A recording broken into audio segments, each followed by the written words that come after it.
about the next one, which is this malicious links that get sent are getting circulated on internet. So this happened with one of our clients. I would not name the client, but they were sent a link to get a tick on the Instagram. I'm sure, to get a tick on the Instagram, there's a different process. There's a different process. See, all of us, when we talk about malicious links, I think what happens is all of us are prepared for something which is telling us, oh, get 200,000 dirhams right away in your bank account. We are prepared for that kind of activity. So we know better than to click on those kind of links. But there are also these kinds of activity which tell you, oh, you know what, your business can be verified or your business can be promoted by Facebook and it's a special promotion. Yeah. And that's something I think which we're all eager to go forward and get. And it's usually not a process which Facebook or Instagram will reach out to you and say that yes, you can get verified. And this is true of other platforms like TikTok and Twitter as well. Mm-hmm. Twitter has a paid verification now, so they are out of that. Yeah. But otherwise, yes, it's true for any kind of verification which you're looking at on your social media platform. So the platform itself is not going to reach out for you. They have their set process. You can just go through the set process, provide an application, and then they will contact you via email, which is usually a Facebook-related email, or whichever platform you're looking at for the verification.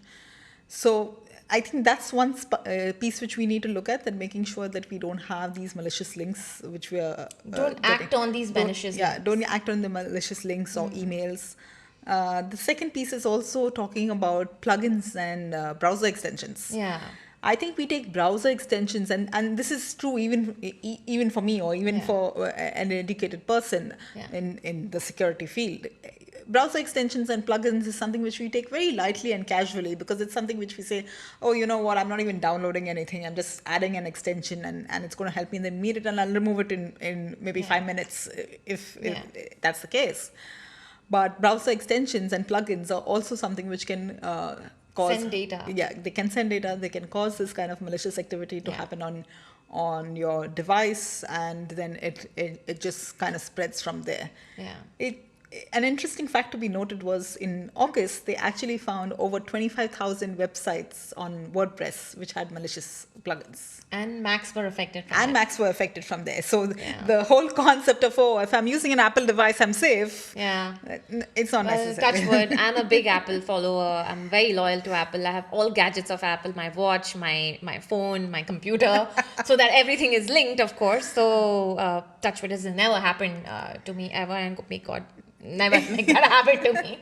But we do have to keep in mind. Getting into that as well. Yeah, we do have to keep in mind. Whilst the security is definitely stronger on an Apple device, you do have to keep in mind that this can happen everywhere. So security is as strong, despite the device you're using, security as strong as the user is. Yeah. Very well said. Security is as strong as the user is. I think one of the things we can do is keep the Macs updated. Whatever device we're using, make sure that it's constantly updated. Keep your devices constantly updated. You have a auto security feature for all devices. Make sure that's enabled. Auto updates are enabled for that. For your credit cards, make sure you have OTP enabled, so that every time you make a transaction, it sends you an OTP to confirm it's you who's doing the transactions. While we're talking about all the security things, I would like to touch upon on Instagram. There is a security code feature which you can copy and paste. Yeah, across platforms. So we have it on Instagram, you have it on Facebook, Google. You have it on Google.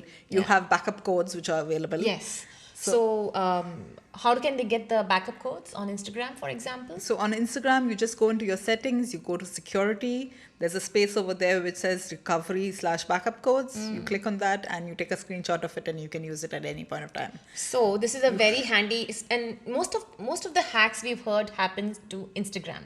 Because of these malicious tick activity, people get into it and they end up clicking here and there, and they end up giving their Instagram access to someone else. And I know more than 3 people, I can already count, that have gone through this problem. And the best way to retrieve your account, and the fastest way I would say would be that when you have these backup security codes. And what I would recommend is that you, as you're listening this, go to your Instagram account, go to your settings, go to the security tab, and there would be a section which says copy your backup codes. Yeah, backup codes or recovery codes. Whatever this is, backup codes or recovery codes, click on it, get the codes, copy it, and save it somewhere safe in your computer or on your phone, so that God forbid, if anytime something like this happens, you use the backup security code and you can immediately change the password. Because usually when you are hacked or when somebody takes over the account, they will, first thing they will do is they'll go and change your email address. So you would lose the access of the account to reset your password via email. The only way you can fix the problem is if you speak to the support of Instagram or Facebook or whichever platform you are facing this issue, or you can use these backup codes, and these are the ones which are the quickest ones, so you don't have to wait for anyone to support you or help you solve the issue. Another thing, another way to fix. Sorry, just to add on to that point, there are times where maybe your backup code does not work. It's good to have a picture of, wherever you can, a picture of an owner's face or somebody who's associated with the organization within your feed. That's one of the things which we experienced for one client. Because the picture was available, you are able to do also photo and video verification in that case. Because if you're going the Instagram support way, they would need some proof that you are the owner of the account. And the only way they can see that you are the owner, if they can see some information that you are giving on your page. So one, it's a good idea to share some information on your page with your face in it. Yeah. And God forbid if this happens to you and you have to give the video proof, then that can come as handy there. Another thing that we should do, or all of us all should do, is enable the two-factor authentication. I think now Google, Facebook, Instagram, all platforms have two-factor authentication. Yes. You must have that active across the board, and make sure that you have kept it active. If it's not active, make it active right away. Yeah, the best way for two-factor authentication is through the Authenticator app, because that's something. That's something which you can access everywhere. You don't. We know what we go through, right? Sometimes, very often, we lose a phone and then we don't have a method of getting OTPs. Right. So the Authenticator app is the best way, but of course, you can have other recovery methods set up through email, through phone, etc. So have all of that set up actually. Have everything set up to get the recovery of the password should any such activity happen. And it can happen to anyone, to any of us at any time. So I think precaution is better than cure at the last minute. So I would highly recommend to be cautious and protect our business assets, because if anything moves, if anything gets disabled, business will suffer, and you don't want that to happen to your business. One of the other things that you can do is make sure you give clear defined roles to people who are getting access to your pages. This is a very important one. If you have multiple agencies working on your account, you can go to your page roles section and define what kind of level of access you're giving, and don't give the admin access. Yeah, you don't necessarily have to give admin access. And a very interesting feature which Facebook has introduced with its new page format, as confusing as the new layout might be, is that you can give different levels of access even whilst giving complete edit access for your page. So I do realize that very often people tend to give admin access because they want the people who are managing their page to be able to post, to be able to respond, to be able to get insights, things like that. But that level of access has changed for you. So a good point would be to make sure that you're giving that appropriate level of access. Depending on how you want them to manage, whether you want them to give only editor, whether you want them to manage your entire page, then you can give that level of access. You can even do something as intricate as giving page access and not giving access to the leads. Okay. So if you have two agencies, one is managing your social media page and one is managing your performance marketing and your lead generation. So both your agencies can have different levels of access over there. Right. Also, go ahead. And it's important to know that whilst we're talking about access and everything, you should have at least two super or master admins in the account, because in case one gets locked out, you have the other one available to make any kind of changes. And there's also new setup that we have done now for all accounts, that if you are hiring an agency, don't give them direct admin access. Set them as a business partner. Yes. And that gives them a second level access. You still have the master access or the master super admin access, while in the agency, while having access to all the pages, it's a very different kind, it's a very complicated setup. I know that. It is a different kind of setup. It's a more secure setup as well.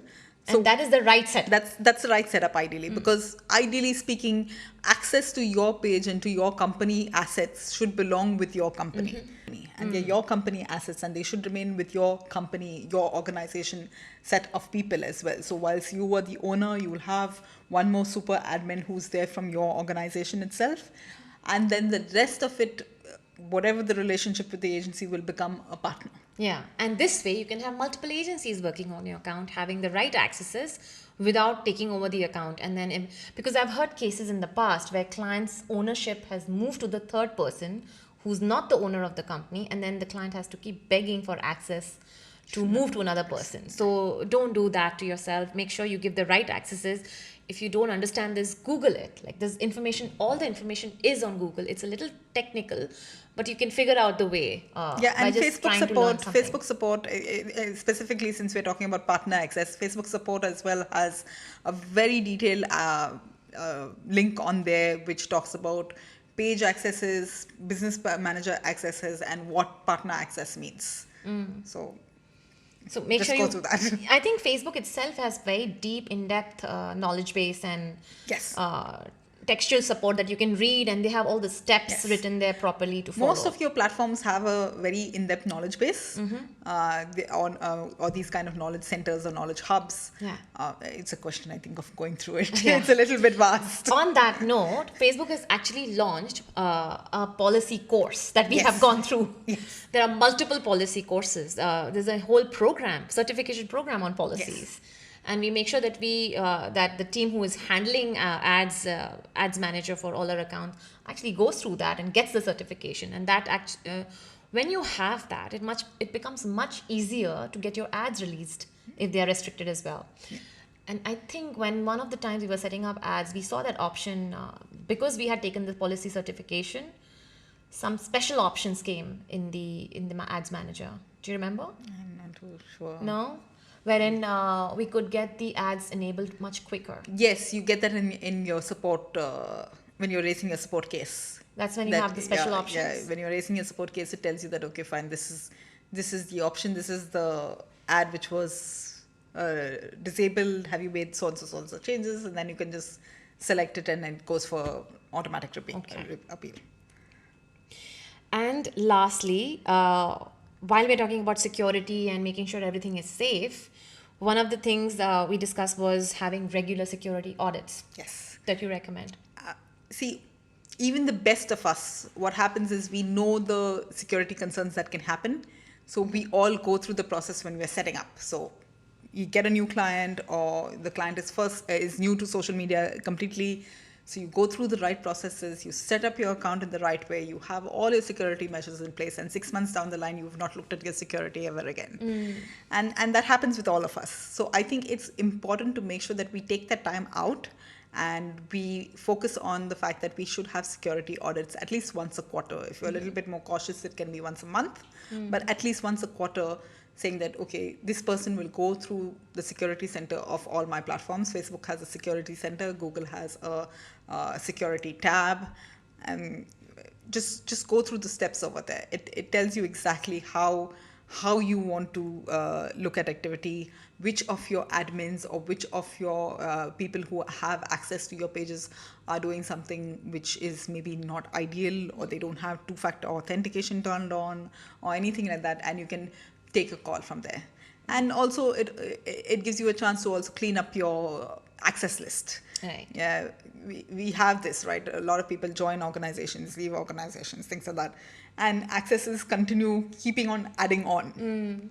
And we tend to miss removing the access or changing the access depending on the kind of role change which is required. Yeah, the person who's still not with you has the access to your admin access to your pages, which is not safe, to be honest. Person still has admin access to your pages. It could also be simple things like maybe even it can be a more positive impact as well. Maybe a person who's been on daily execution had that kind of access, and now they move to a managerial level. So that access should change over there, because somebody who is maybe more on an admin level right now does not need execution level activity on that particular role. And that's something which is also very often said that, okay, fine, you should follow this. whilst you have your admin activity, you should not look at your day-to-day activity from your admin account. Your admin account should be used for only admin purposes. Sign out of that account, sign into another account which allows you to look at your day-to-day activity. That's your ideal method of making sure your security stays on check. Wow. Also, I lost my chain of thought because I was so deeply listening to you. um, like we and in our agency as well, we have multiple people working on the account. Not all of them have admin access. Right. Everybody has limited access. Like one person will have options to create ads. The other person has access to manage To other insights, credentials. to manage your domain. Yeah. So I think the key takeaways on here are, if you're having a third party agency manage your account, don't give them straight away admin accesses, give them business accesses. As a business partner or as an agency partner access, go through the steps which is provided in Facebook knowledge base to set up this whole system. And if you have multiple agencies working, do the same thing for the other agency. That's one. Make sure you have security audits, or you set up a date in your calendar. Maybe every 3 months, automatic event is set up in your calendar to go and check your security codes, backup codes, retake the photos, because every 6 months, I think you have to change the Instagram resets the backup code. So you should have the latest ones. And also all the other security checking, remove unwanted accesses, people who have come and gone, and people who don't need accesses, remove them.